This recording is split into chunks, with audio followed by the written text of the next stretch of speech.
Good morning, and welcome back to Daily Dhamma, a letter to our children. Today is October 16th, and our reading is Good Fences Make Good Neighbors. Learning how to draw appropriate boundaries is essential to a civil society. What goes on in our yard is no one else's business, and the same goes for what they do in theirs. We must mind our own business, keep our hands to ourselves, and accept that we are not the boss.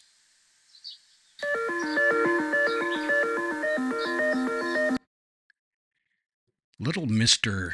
Bossy Pants and his oftentimes companion Little Miss Information are not welcome visitors.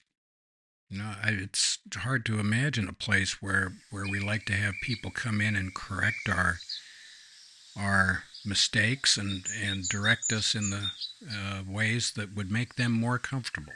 That's just not on. And it almost doesn't matter what kind of group you're talking about.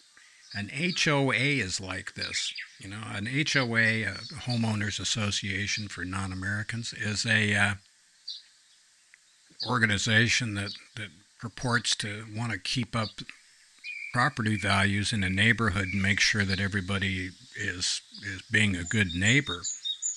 And it usually winds up with a couple of activist members running around torturing the bejesus out of everybody. Their lawn is the grass is too long, the grass is too short, there's not enough rock, the rock is the wrong color, you've got the wrong color garage door. And what started out as an effort to be helpful to neighbors turns into a nightmare for folks. There's a group called the Seroptimists. We saw this here too.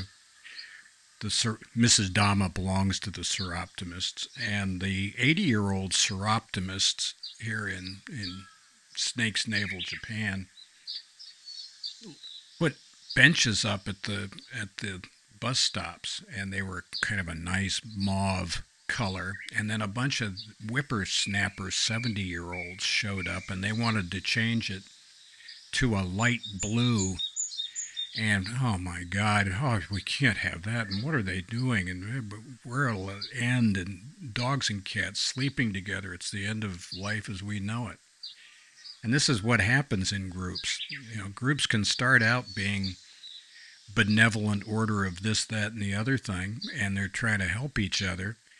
But as soon as they go from having a common purpose that is more or less spiritual or helpful and become a political process, they turn into a nightmare. And you can apply that to any kind of group you want.